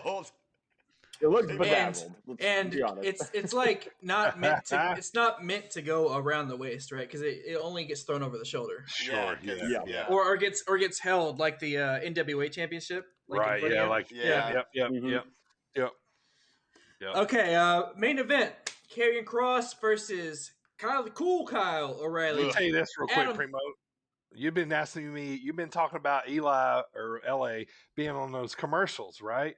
Yeah. Yeah. I just finally seen one the other day. I was like, oh, that's what Primo's and been he has the talking headband about. on. Yeah. Yes. I don't know. Maybe I just don't pay attention because I've seen Flair. Yeah. On the, He's on the same ones. Yeah. Like a Car Shield commercial or something. Right. Yeah. Yeah. So I want to acknowledge you, sir. That was. I appreciate that. Yeah. Yeah. You're welcome. You're welcome. The last couple of weeks, I've been like, how am I missing this? I don't see it. Yeah, I was seeing those. I think I started seeing those when right before he first came to NXT. Yeah. But anyhow, so main event, Karrion Kross versus Cool Kyle. Adam Cole, baby. Hey, Johnny Wrestling. Johnny Gargano, for all you marks out there. And Pete Dunne. So it was... Cruiserweight. The Bruiserweight. That's right, the Bruiserweight. For all you marks. Sorry, I need to put some respect on his name. The Bruiserweight. Respect. Back on it. So that match was everywhere. It was in the ring, outside the ring, up on the stage. They put Karrion Kross through the door because it was in your house pay-per-view, so the wrestlers would literally open the door to come out. Yeah. So they put Karrion Kross through that door, making you think that they got rid of him, even though we know that Karrion Kross is they make Karrion Kross this big ultimate beast, which I just so he's cool. I don't mind Karrion Kross, but there's two things I don't like: the fact that he's suddenly defeating everybody that's ever been great on NXT. Yep. Yeah, they're making him a world beater. And the gladiator skirt. Those two things. Yeah. So yeah, he's a Spartan skirt that he wears. He actually wore it during the whole match this time. So I thought usually he takes it off for the match. I didn't like it. Like normally I was fine with it, but yeah. Anyhow, at the end there, Karrion Kross retained the championship, and that was the end of Takeover. TikTok, boys, TikTok. Really, really quick. So that is a replica of the $1 million belt. Guess who has the original one? Oh wait. Virgil. It's got to be Virgil. Meat sauce. It ain't meat sauce. Nope, it is not. I'm gonna say Steve Austin. Yeah, good guess. Good guess. The ringmaster, Steve Austin. Steve Austin has it. Has the original. Yeah. Wow. When they brought it back the first time, when they gave it to Ted DiBiase Jr., I just looked it up real fast. That was a replica as well. But the original one is in possession of, or Steve Austin is in possession of the original. That was something I was a fan of, by the way. Or was it plated? Because I thought it was plated. It was plated, like the first one. Gotcha. Okay. Like it was cubic zirconia and gold plated. Otherwise, it would literally be $1 million belt. Right. I thought it had a Mandela effect thing going on there for a second. It was like, it's the Berenstain Bears. Speaking of Ted Jr., I really enjoyed the tag team of Cody Rhodes and Ted DiBiase Jr. Yeah. Little legacy tag team going on. Legacy. Yep. And of course, Randy. I mean, Randy, but yeah, Randy. Yeah. Mm-hmm. And don't forget about McGillicuddy too. Oh, of course. Curtis Axel. Curtis Axel. Oh, I said his name earlier on Payback, didn't I? Yeah. Former IC champ. Yep. Yeah. Former IC champ. All right. That was Takeover. Next up, we had Raw. Do we have Raw? Primo will just briefly go through it. Go ahead. All right, so that was Raw. All right. So show opener. I can take care of this for you, Primo, real quick. Hang on, ready? Here's my sum up of Raw for you. There you go. But it did have some redeeming qualities. I will say this: there are okay. I'm just gonna read what I put on the paper here. Show opener. We show a clip of Nia Jax and Alexa's Playground. Nia Jax and Alexa used to be best friends back in the day. We all know that if you ever watch wrestling. Nia challenges Alexa to a match tonight, which means Alexa Bliss back in ring action confirmed. But also she tells her that Shayna will see her at Hell in the Cell. So Alexa returns to the ring. Cool. That's awesome. I like that. She wins by DQ due to interference by Reggie, Oh, there we go. But then she puts him under a spell, which I actually thought this a hoodoo spell. It was the week that she had Reggie on the playground. I originally was thinking, is she going to turn Reggie? Is Reggie going to slowly become like one of her little acolytes or something like that? Yeah. Did we talk about LA Knight turning on DiBiase? That's NXT. Yeah, that's NXT. Oh, my bad. Yeah. Sorry, it's ran all together. Spoilers. Yeah, right. Yeah, spoilers. Making the Mark's ears bleed. Remember when real quick, Reggie is James Ellsworth 2021. Right? That's true. This is him. This is Reggie. Come on. Reggie is way more athletic. He can make do spins with his chin. It's great. Yeah. Also, Reggie has a chin. Reggie has a chin. Yeah. So real quick, no chin music. Like Nia Jax comes down. It's like we were friends, but like they spent your entire like grouping with Alexa Bliss just body shaming you the entire time. Right. Yeah. Didn't they just use the fat shame? That turned into a feud. Yeah. Off of that. Yeah. And Nia Jax the whole time was like, "We were friends. I want that back." It's like, what the hell's wrong with you? Alexa's like, I don't remember it that way. Yeah, no, that's not how I recall that particular. Right. I treated you like garbage, and then you got mad. Remember? Yeah. Then you hurt your butt. Whatever. So next up, a little note here. Evolution has begun. Oh my god. Evolution began. She came out, and it looked like she was coming out for a match, but out comes, which it's so silly that the announcers try to act like they don't know who Piper is because she's in NXT UK. Okay, right. Yeah. She's part of the brand. Right. Like she's signed to the company. Who is this mysterious woman? And they're just like, who is this? Who is Whose side is she on? But my favorite part was when she wins. She wins, and Eva Marie goes, and winner, Eva Marie. I kind of like that a little bit. Man, she's in shape, huh? She's ripped. Holy crap. Well, let's see. She has done nothing for years while on contract, so she better be in shape. Yeah. Well, she became a fitness model, and she's got her own sunglasses. She's on her own sunglasses line now too. What are they going to do with her? Like every week. Can you picture any storyline that's going to be worth a crap with Eva Marie? No, she's got somebody to take care of all her. She's got some a bodyguard type person. Yeah. You know, nobody's going to touch Eva for a while. Probably it's going to be very Ted DiBiase and Virgil since we. She needs an angle like back in the day we had. Dang, what is his name now? Oh, it's Sam Shaw was his name back then. Sam Shaw. Sam Shaw doing the creepy thing with when he was being the stalker in TNA. Except if we did that with Eva Marie, it would like bring interest to a storyline with her. Something where it's like she's being, because people are gonna like fanboy over her looks. Sure. So. Yeah. So they'll play on that. But anyway, no, I don't see anything interesting coming out of it other than nor do I. Her looking pretty and and Piper Evans winning. Like that's and Piper. I'm okay with Piper Evans being on Raw and winning a bunch of matches Piper and coming Evans? off like a dominant wrestler. Right, I'm totally fine with that. I love how she was like, "Oh my god, I won! Oh my god!" But then she's good. She's real good. She's good, man. Yeah, she can move. Yeah. Yeah, the whole thing was just like with the Monday Night Raw announcers, like, who is she? So I'm just like, you guys should get a new job if you know who this is. Yeah. One, it's on your script right in front of you. Just put it down. Right. Yeah. Two, are you really telling me you were at like production meetings all day and walking around backstage getting ready for the show? You didn't see this woman and be like, I wonder who that is. No, that didn't happen. Not when you were at catering, not when you were just kind of doing through the halls. None of it.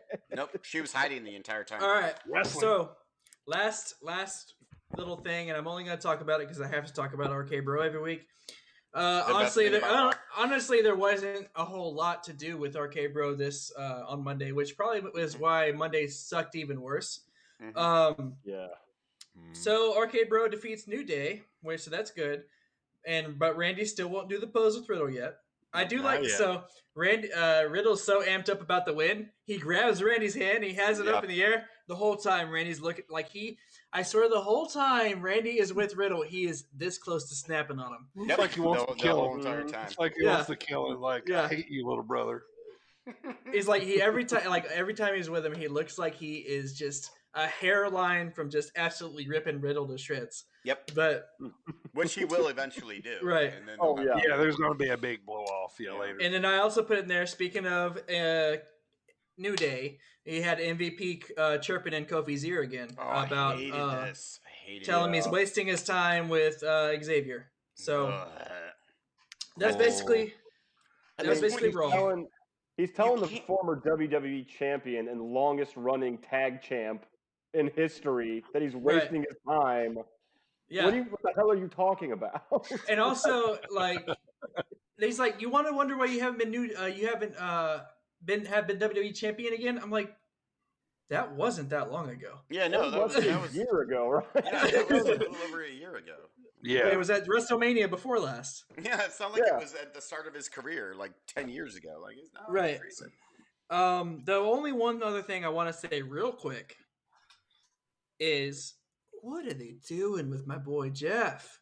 I don't know. They just so a couple things. So he did win over Cedric. He lost to Johnny. He lost to Johnny Drip Chip. Yeah, that's fine. Him and John Morrison have had legendary matches throughout Morrison's career.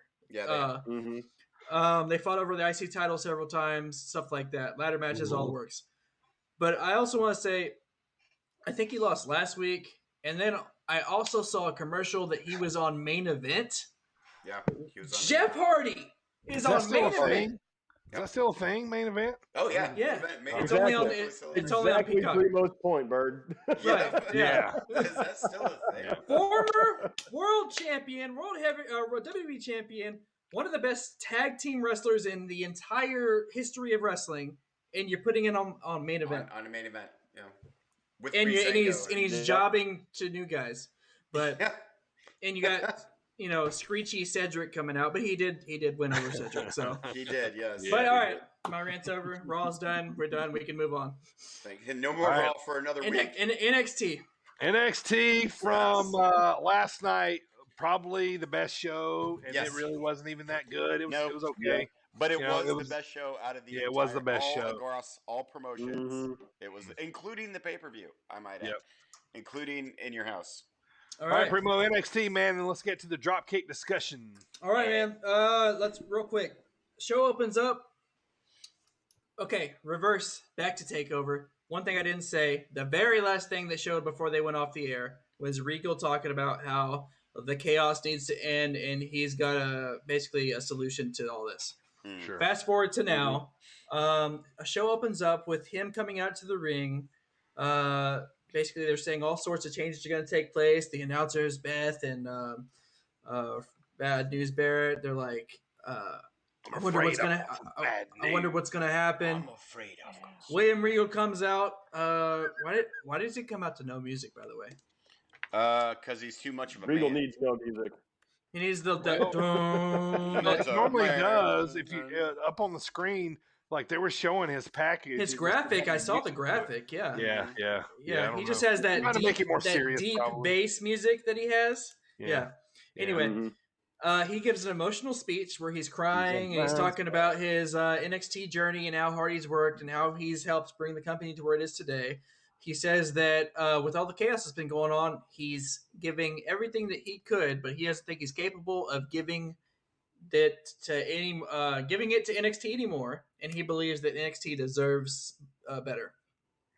Out comes Karrion Kross. Kross says he knew it would happen, he just didn't know when.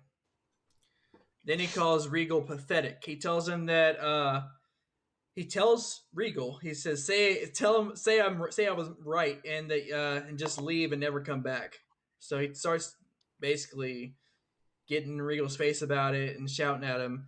Out comes Joe. Samoa Joe comes out. Samoa Joe arrives. Obviously, Joe. Yeah, Joe's gonna kill you. Everything. I do too. It's the best. And the beat just allows for that crowd interaction. It's the best. And like always, he like walks to the beat too. It's like doom doom doom doom. Yeah, yeah, so good. How much cooler would that have been if like they kept it somewhat of a secret? Like obviously everyone knew it, like at least smarky smarks like us knew about it, like right when it happened, like. Right. But how cool would that have been if like they managed to keep it secret? How do you keep it secret at this in time? a live crowd? Yeah. Oh, the pop on a live crowd would have been massive. They only had to wait 1 month. Yep.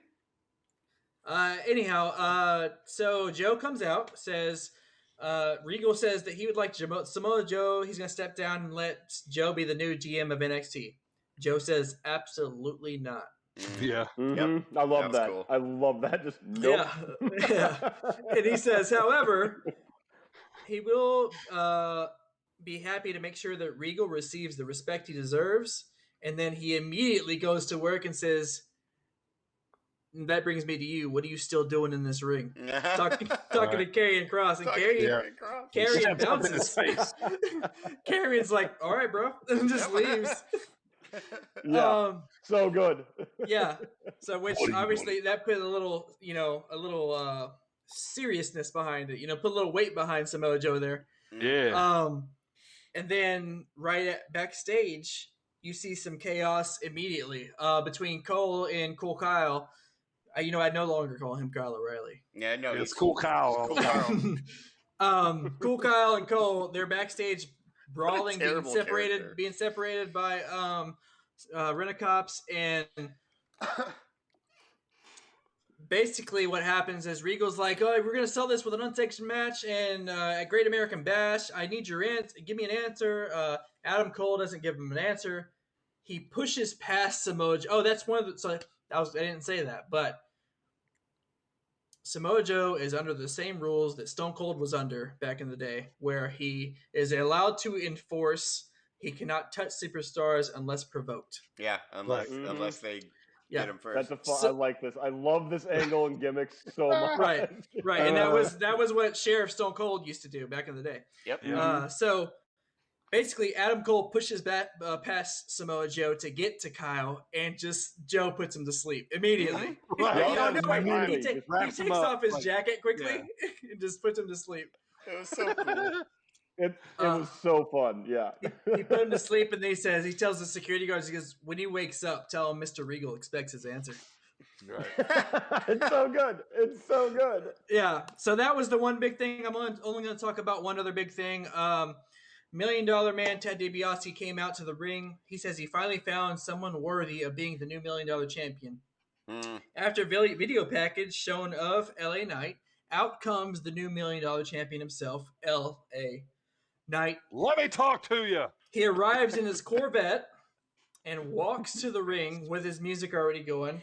How cool was that? He rolls up, opens the door, and walks right out on stage. Like he parked next to the stage. Right, exactly. Yeah, he's a pimp. It's pretty crazy. And he gives this promo about how it's not all fan life. We get to meet our heroes. And he took the challenge to carry on the legacy of the $1 Million Man very seriously. And he says it would be an honor of his life to have Ted DiBiase officially crown him the $1 Million champion, because the belt was in the corner sitting in the briefcase. So Ted goes, picks it up, and he officially crowns LA Knight with the championship. And he has it over his shoulder. And then he texts him. He texts Ted DiBiase. I've seen this coming a mile away. Did you guys? I did, only because he got a little bit too mushy with the promo. Yeah, his mannerisms. Yeah, that's a good point. Yeah, LA's mannerisms kind of sold it for me. Like, he's gonna. Yeah. Well, also, like what's the legacy of Ted DiBiase? Being a great heel. Like, right. That's the true legacy. He's a great heel. One of the best heels ever. So he just knocks him down to the mat, and I thought that was going to be it, but then he starts wailing on him some more. Out comes Cameron Grimes for the save. To the moon. And so that ends that way. So now you know that Cameron Grimes is, Ted DiBiase's savior, and they're gonna, a lot because Ted DiBiase picked the wrong guy. Yeah. Mm-hmm. I think we're going to see a storyline here of eventually Cameron being Yes. the man with the belt. But I think we're going to get heat on LA for a while before we get there. Yeah. Yeah, I love it. I like that. Yeah, I mean, they had a good match. It's a good angle. They had a good match too, and I like to see more matches between them. Yep. The last and final thing of NXT was that they had a tornado tag match between Ciampa Thatcher and the GYV. Old Man Ciampa and Toothless Timmy. And soon to be recognized. It was a hard hitting match. It really was, and it was cool. His tornado tag match, and the way they won was Ciampa and Thatcher had him in a double submission. They both had him in a submission at once, and he tapped. Anyways, that was NXT, and that is your weekly recap. I'm starting to feel bad for GYV, man. They've been putting so many people over for so long. Yeah, they had. Really I'm waiting on them to be champs. Like, they're the classic tag team to me. You got a Marty and a Sean. Yeah, you do. You know what I mean? You do, and you know who's who. Mm-hmm. You know what I mean? So, yeah. All right, man. NXT, awesome. All right. Next up, we're going to talk our dropkick discussion of the day. We're going to talk our top 3 favorite Money in the Bank pay-per-views. Hey everyone, it's Primo from Sit Down Marks. Just a quick reminder, you can catch this podcast on Spotify, iHeartRadio, Apple Podcasts, and Google Podcasts. Also now available on Sportnarium Radio every Friday night at 7:15 Eastern Standard Time. Now back to Sit Down Marks. All right, so top 3 favorite Money in the Bank pay-per-views. This is basically our the pay-per-views that you like. You know, we're going to talk about the matches that are on the pay-per-views, why we like them. I said earlier, we're probably going to have some similarities here. So let's get started at number 3. Michael, who do you got, man? Number 3, I actually have the most recent edition of Money in the Bank pay-per-view, 2020's Money in the Bank pay-per-view. Let me tell you why. The lead-ups to the actual Money in the Bank match. You had Cesaro versus Jeffrey Hardy. Fantastic match. Just amazing. Jeffrey Hardy. Jeffrey Hardy coming in with one Anthony Cesaro. I call him Willow. I mean, they're so good. It's such a great match. Check it out. It's 2 veterans just doing everything. It's amazing. Not only that, you had kind of like a medium Bayley versus Tamina match for the championship. Bayley goes over, obviously, but kind of a fun match. Then you had the actual conclusion to Braun Strowman and Bray Wyatt's story, where he takes the black sheep mask and he puts it on, then takes off, stomps it, and finishes off Bray Wyatt, right? Yep. So they finally wrapped up that story, which is one of those when are they going to get to this? Right. Okay, now the Money in the Bank match, the reason I love this match, it is completely different from every other Money in the Bank match. It starts at WWE headquarters, the actual physical building, and it's a dash.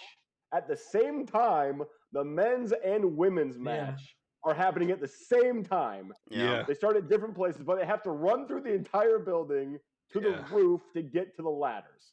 That was pretty cool. Not only is the match... It's the change of venue, just mwah. Yeah. Daniel Bryan and AJ Styles chemistry the whole time, fantastic. Yep. Rey Mysterio, AJ Styles, and Aleister Black, fantastic. Yep. That was when Rey Mysterio went over the ledge. Like a nice cherry on top. Yeah, they threw Rey over. Yeah. Yeah. Otis won the men's. Then you also Asuka won the women's, right? Yep. Yeah, Asuka took the women's, and the thing that was fun about the women's match was that, you had Nia Jax essentially was trying to do the Michael Myers walk at people the whole time. It's like, I don't like you. Go away. Just slowly walking in the background. God. It was.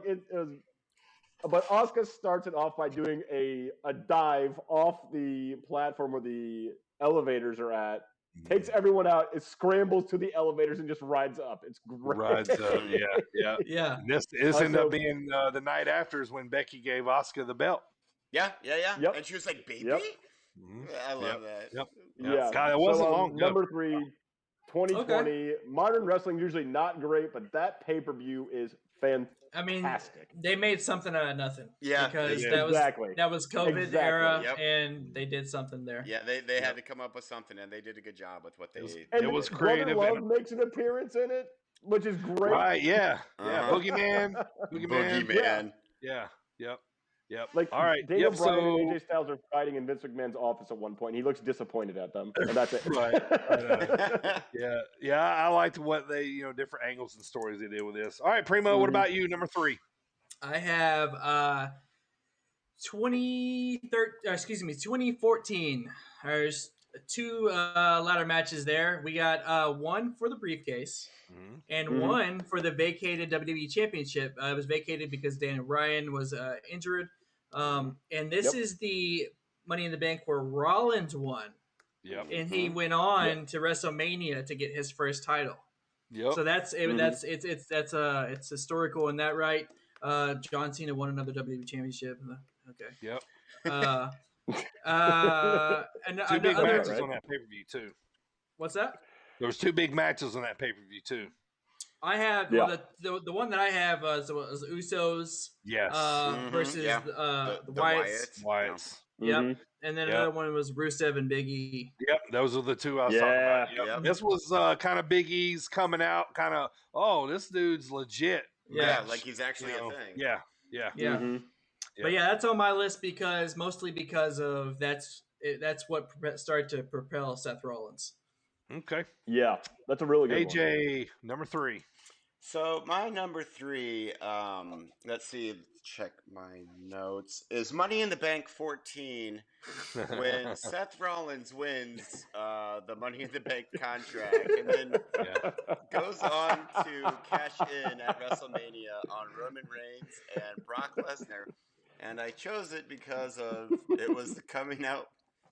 This is all what I have written down right now.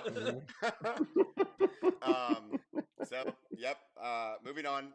Seth Rollins. We do this every week. Money in the Bank 14. Every time. You guys do this every time. Yeah. All right. That Primo or Dirty, you have to ask for Primo's number 2 first as well, because let's see if we can follow a trend. But that's my number 3. Same as Primo. We'll stick where we are, but you forgot to tell Primo. You know what happens. Oh, I'm assuming that I'm going to get to that later. Oh, so you are? Okay. Okay. All right. It's obvious we all have the same number 1. Well, they're probably just flip-flopped a little bit. My number 3, Money in the Bank 2016. Cena, AJ, Ambrose won the Money in the Bank. Rollins beats Roman Reigns. Ambrose cashes in. Boom. Number 3. Probably one of my best. So, Michael, continue the trend. Number 2. Well, number 2, I decided to go with the very controversial 2016, where Ambrose actually won and cashed in on the same night. Yep. One Rusev, now known as Miro, beats Titus O'Neil. Yep. AJ Styles and Cena in a 15-year-in-the-making match. And in a fatal 4-way, the New Day go over.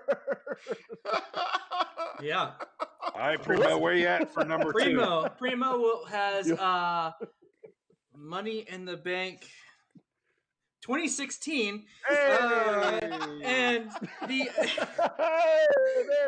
only thing different that I will say, it's been mentioned twice now that Ambrose won the title, right? Yeah. Because he cashed in his Money in the Bank. What we didn't say was Reigns was the current champion. Yeah, he was the champion. Rollins pinned him. Yeah, and then Ambrose was cashed. This was all within 5 minutes. The entire show. Yes. Yeah. Yeah. A lot of crazy stuff went on there too. And I think when Ambrose won that night, that made it where all 3 members of the Shield were world champions. Yeah, in one night. After Ambrose won. Yep. AJ? So this one was kind of tough for me, but ultimately I went with Money in the Bank 2016, and I'll tell you why.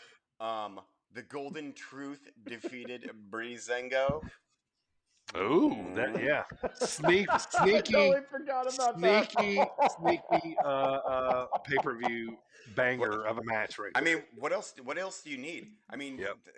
instant classic right there. Oh wait, no, I'm sorry. The Lucha Dragons defeated the Dudley Boys. Wow. So, yep, number 2, 2016, for every reason that was mentioned. But I will say that the AJ Styles John Cena match and their feud, because they had a series of like 2 or 3 matches, are my favorite of all time. Yep, that's where the whole face that run the place came to. The face that runs the face, and I defeated John Cena. Let's beat up John Cena. Let's beat up John Cena. That's what it was. Yeah. Well, let's see. What did we do? We beat up John Cena. Yeah, loved it. All right. So number 2 for me, circling back around, was 2014. Rollins won Money in the Bank. Cena won. Usos watched Big E. Okay, boys, let's circle all back around here. We're all gonna pick the same one. All right, wait. All right. We're gonna say the year all at the same time. Okay. Money in the Bank on a count of 3. We're gonna say the year. Ready? 1, 2, 3. 2011. Yes. I said different. No, actually, it's a joke. 2017 is like the worst one. I actually have 2011. Daniel Bryan wins, and then Punk and Cena for the championship is one of the best matches I've ever seen. Yes, that whole storyline is amazing. Bird, can I say something real quick here? If we're talking Money in the Bank, I got to talk about one specific thing that happened in this series. Does everyone remember a magical year of 2017 when the women's division was finally going to be elevated to a Money in the Bank match? Carmella and it was won by a man. A man. Right. Yes. Yeah. James Ellsworth climbed the ladder. Swerve. Yep. And then, big swerve. And then, of all the people in the match, such as, I don't know, Natalya, Charlotte Flair, someone named Becky Lynch, whoever that is, Natalya, and then they decided we're going to have a man win it, and then it's going to go to the most useless one in the match. Right. Yeah. Someone named Carmella. Yeah. Then he ended up getting cut not too long after that. No, it was pretty fast. And then they did a redo because the fans were so pissed off about this. And what did they do again? Carmella wins it again. Yes. Through shenanigans. Yes. But not James Ellsworth shenanigans. Yeah, it was James. But they attempted James Ellsworth shenanigans again. Yeah. I can't even remember why he was fighting AJ Styles. Because that was when Dean Ambrose and AJ Styles. Oh yeah. He's like trying to like build him up, like Eye of the Tiger. Yeah. Like... Yeah. Yep. And then Dean Ambrose kept hitting dirty deeds and throwing. You remember the Survivor Series when they brought James Ellsworth and Chris Jericho looks at him and goes, "What the hell is that?" Yeah. What the hell is that? Yeah. So Daniel Bryan beat Del Rio. Christian RKO was on that one as well. CM Punk Cena. It was the contract expiring at midnight. At midnight. Chicago, baby. Oh my God. This is also when so Mark Henry opened up the Hall of Pain and inducted Big Show as his first member, right? Big Show. Yep. Daniel Bryan in the same night wins the SmackDown ladder match, which at the time the heavyweight championship was on SmackDown. Yeah, it was on SmackDown. Which led to the future of whenever they had Mark Henry and Big Show had the cage match, and Daniel Bryan cashed in on Big Show. Yep. Nice. Well, we were all very similar. We called that. We knew we would be. Also, Bird, that's also one of the only times, and you just mentioned this earlier, where they broke out the pile driver in a WWE main event match. Yeah, that hasn't happened in a long time. Yeah, Punk and Cena did the pile driver, and what are they going to do to Punk? He's leaving at midnight. Was that the last 5-star match that the main roster has had? Was it Punk Cena?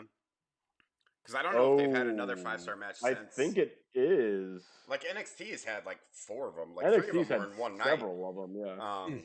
But the main roster though, I think it was Punk and Cena, the last one that they had. That was the last night. I'm gonna check the Google machine real quick.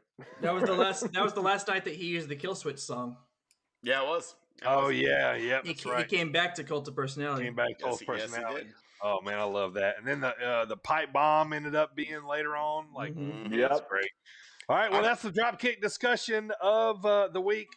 That is our top 3 pay-per-view Money in the Banks. We're basically all the same, but just a smidge, different all the way around. All right, let's get to news and notes. Rumors. Anybody watch Dynamite Kid, Dark Side of the Ring? I missed it. I have not had a chance to catch that one yet. I watched it I did today, watch it. actually. Yep. Yeah. Yep. Interesting. It was, they had both his wives on there. They had Dangerous Dan Spivey, who was one half of the, what were they called? The Twin Towers, him and Mark Calloway. Him and Mark Calloway. Yeah. Undertaker. Twin Towers. Yeah, Twin Towers. So he was on there. Jacques Rougeau, because there's a famous old story of Dynamite Kid punching Jacques Rougeau, knocking him out. Dark story. That was his fault. Yeah. It was. Didn't he steal his clothes?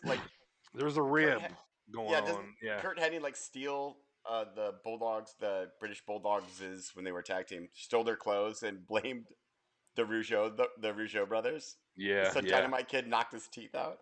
Yeah. That was crazy how they talked about how they said that basically he faked the mafia thing. And so that Dynamite Kid was like, all right, well, we'll leave him alone. They moved houses because of that. Yeah. Another crazy thing too was they were saying they did so much steroids back in the day they used to throw the needles at the wall like a dartboard. Yeah. Rougeau was talking about Dynamite walking out with it hanging out of his butt, going, "We're gonna have a great match tonight," like golly, man.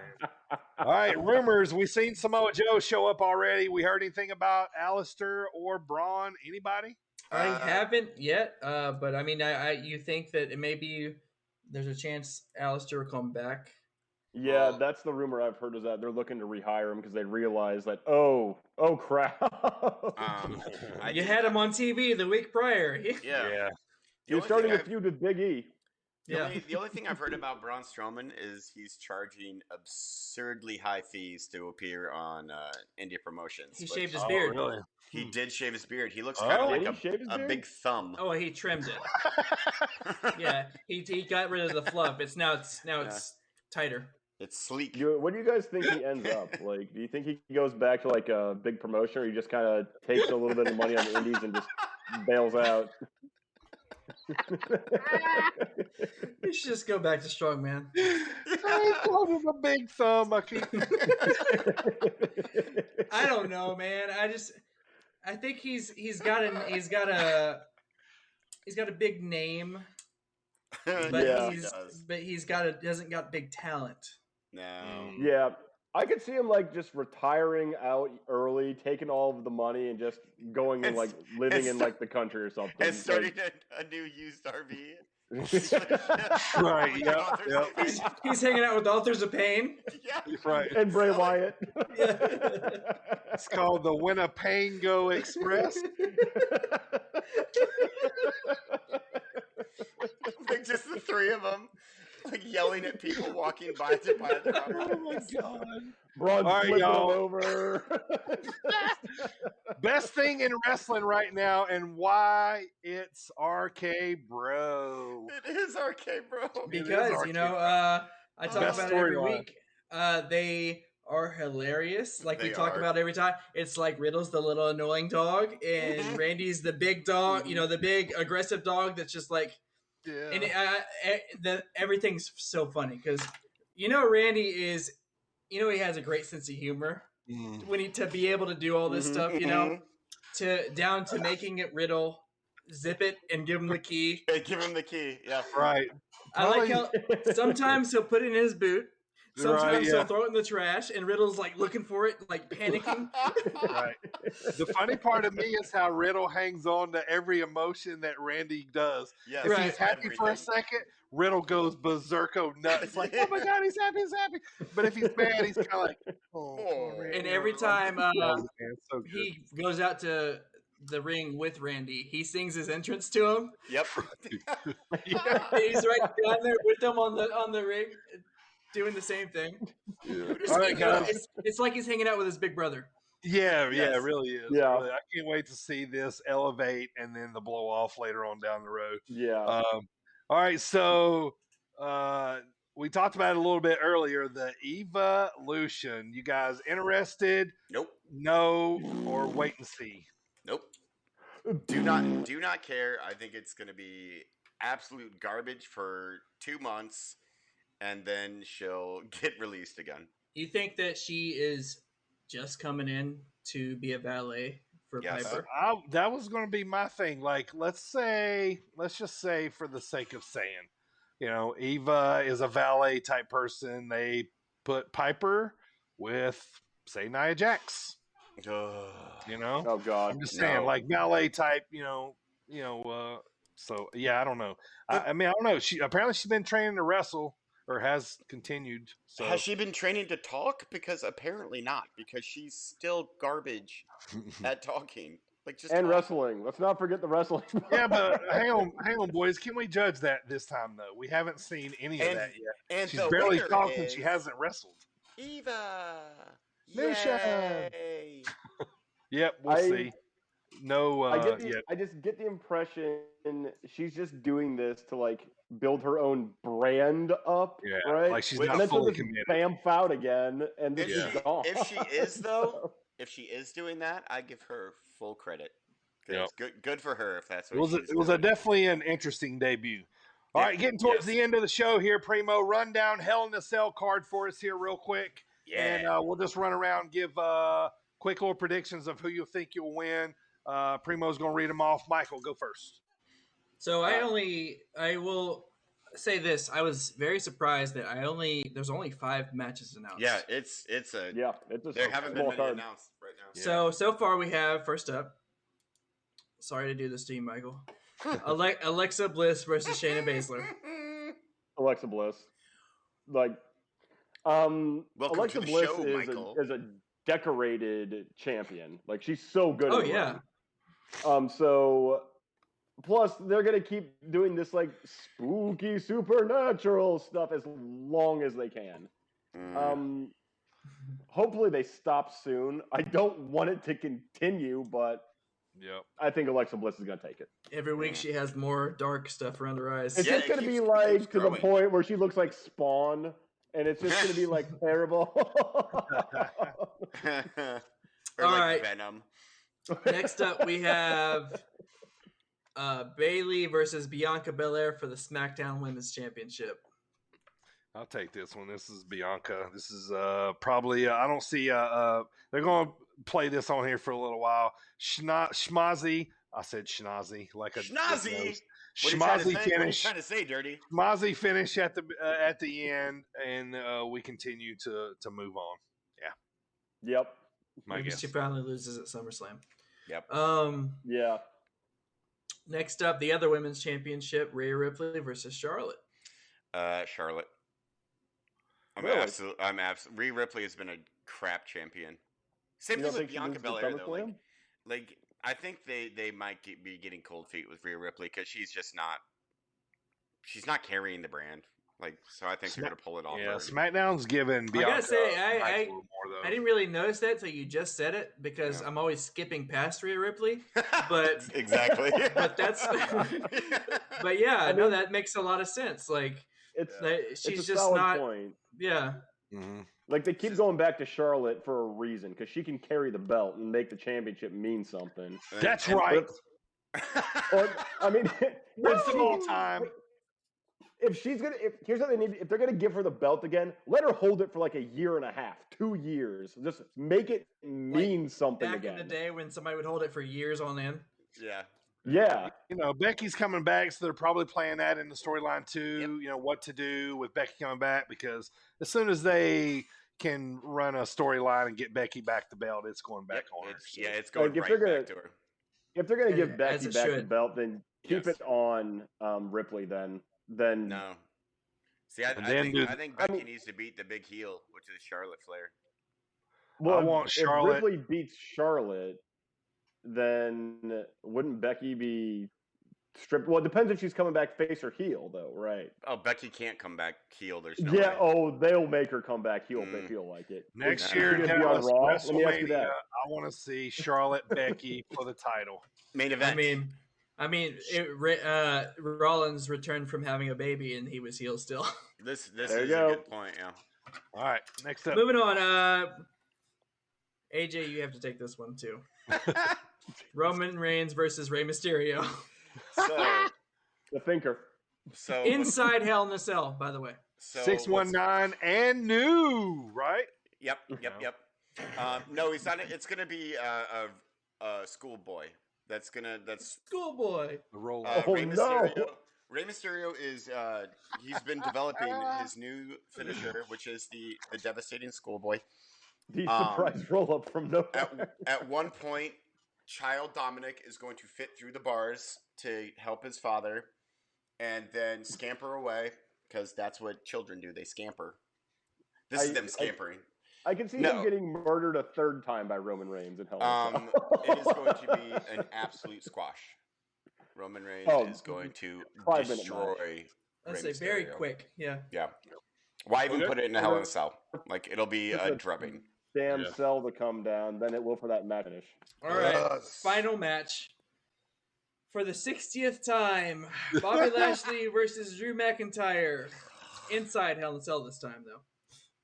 Bobby wins. Feud's over. Some new feud gets made. I'll take this one. No one wins. We all lose. That's what yes. We all lose. Michael is spot on that one. All right, quick little notes, guys. I hear that maybe somebody on the show might have been on Raw Monday. Yeah. So I was on Monday Night Raw. Somewhat of a celebrity. Nice. They called me. They said, "Hey, champ, we need you. Raw is going down. We heard about you. We heard about Sit Down Marks." I said, "Let me bring my Sit Down Marks championship." We need ratings, man. We need ratings. And I showed up. Unfortunately, they did your boy wrong, and they put another LED person in front of me. They did. They just blocked your face. All you can see is this flag right here. Yes, you can't see the flag. I was hoping they were gonna ask you to be on the playground segment. You're like, absolutely not. Yeah, no. Take me off that show now. Yeah, nope. I just changed my mind. Throw Lily in the trash. Yeah. And then get rid of your TV. All right, couple little quick notes here at the end. Believe it or not, Dad. Believe it or not, John Moxley is a dad. How about that? Oh yeah, Renee. Yeah, girl. Him and Renee had a little girl. Yeah. That's why he's been written off TV congrats to them, for a little bit.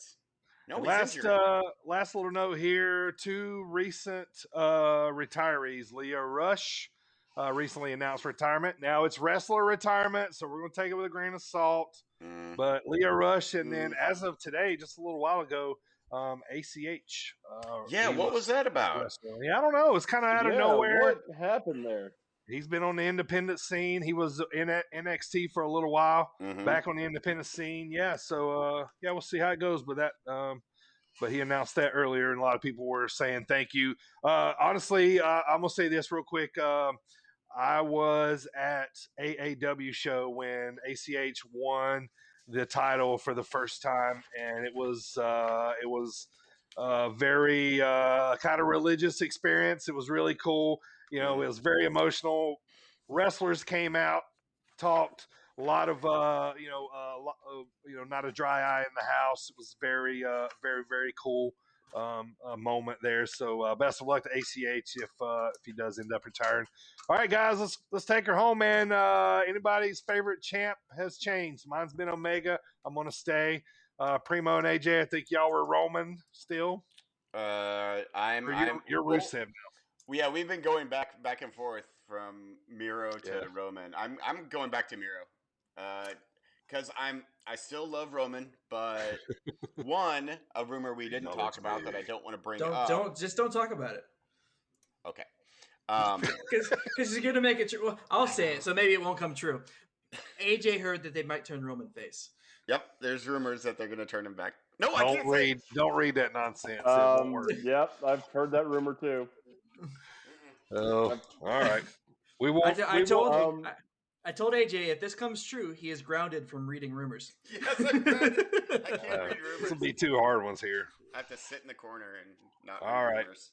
Thumbs up, thumbs down here about what you love about wrestling, what you don't love about wrestling. Anybody want to take that one first? I know I have a thumbs down. I'm going to say thumbs up for how Miro's being booked as a champion. Just as a strong, dominant champion. The way he should always be booked. Thumbs up. Well done. Thumbs down, Raw. Thumbs down, Shinsuke Nakamura. Yeah, thumbs down is Raw for me. Primo, what you got, anything? Second week in a row, NXT is still bringing it to the table. That's my thumbs up. Yep. I enjoy. The one. Okay, disregard. Okay, I look forward to NXT the entire show. I look forward to seeing the Usos and Roman Reigns on SmackDown. That's the only segment I care about. Also, I will say that NXT because I've been AEW is my favorite since for 2 months now. But NXT has hopped it. That's another thing too. Like I like the Tuesday and Wednesday night shows, the middle of the week shows. AEW and NXT are just they're killing it. Well, meanwhile, the two premiere shows on Monday and Friday are just. Yeah, I'm gonna say this is my thumbs up. We briefly went over it a little bit ago. And I'm gonna say this, man. The Dark Order is becoming the lovable people, the lovable faction of AEW, man. Like it's a slow kind of, and we can say this, we got a little more. Our heart got a little bit bigger for Dark Order after Brody passed. After Brody, So but I love the story. I love how they're putting Evil Uno back out there. I look how they're putting 10 out there. I just kind of like this story with Colt Cabana. It's a little bit of a feel good, man. Like, I might even shed a tear if like Evil Uno wins the TNT title by an accidental. By accident. Like Miro slips on a banana peel and a ladder falls on him and random oil slick. Yeah, and Uno is like all that. Like I would take it, man, because I kind of like the story. But all right, guys, new logo, man. Go ahead. Sorry, I was gonna say I have one more thumbs up, and that's just real quick. We're 1 week closer to fans. Yes, we are. 2 weeks. No, 3 weeks away. The more the better. Impact. Get to it, man. Get those fans back in there. All right, guys. So, we got the new logo here today. Thank you guys for watching here today. I hope you guys enjoyed that. Yeah, got a brand new logo. Excited about that. We got a brand new sponsor here, 1310 Apparel. Use promo code SPORT30 at 1310 Apparel. That's 13 spelled out with the number 10 apparel.com or bigcartel.com is to use Sport30 to get 30% off. So also guys, we're going to be we're kicking up the podcast here. Wrestler interviews are on the way. We got Big Beef coming up at the end of the month. After that, we're going to be interviewing wrestlers from the United States and the UK. So it's going to be interesting and fun as we get into that. So next week's show, Ziggy's coming back as of right now, so hopefully he'll be on the show. We're going to talk about our top 5 favorite wrestler entrances of all time. So it's going to be our excited top 5 favorite entrances. Yeah, that one's going to be fun. We're going to talk about all the wrestling that's coming up, so that's going to be our Dropkick discussion. Michael, thank you so much for coming back, sir. We had a blast. Always a pleasure. Michael, the official winner of the Brother Punjabi prison match. He rolled up AJ and Zach for the win while you guys didn't see that earlier. So in true Punjabi prison match, no one saw what was going on. So That's right. That's right. I want to thank all of my hosts. Primo, appreciate it, brother. AJ, thank you guys for all that you do. Everybody listening out there on Spotify, iHeartRadio, Apple Podcasts, Google Podcasts, Stitcher, TuneIn. But most of all, man, sportanariumradio.com. We are live at 7:15 Eastern time every Friday. The show here is played live on Fridays right after the Thomas Bryce show, man. We're excited. Can't wait for this one to come out on Friday. So thank everybody if you're listening right now, man. We cannot be grateful enough to all you guys. So, but that's what's coming up, man. And anybody got anything before we go out? Grab them cakes. The official outro now of Sit Down Marks. Thanks for tuning in, guys. Episode 15 next Wednesday as we are rolling through these things, man. Appreciate you guys all tuning in. All the video replays are available on twitch.tv/DirtyBird33. That's bird with 2 eyes in the bird. And all our audio versions are available across basically every platform. If you can listen to it, we're there. So get us in your ears. Thank you, guys. Sportinarium.com on Fridays. Going to be awesome. Thank you, guys, for tuning in. It's been an awesome show today. AJ, Primo, and also Michael. Michael, we will see you soon, brother. Yeah, sounds great. I'll catch you guys later. All right, everyone. Yep. Grab them, what was it, spicy cakes? Grab them cakes. All right. See you guys next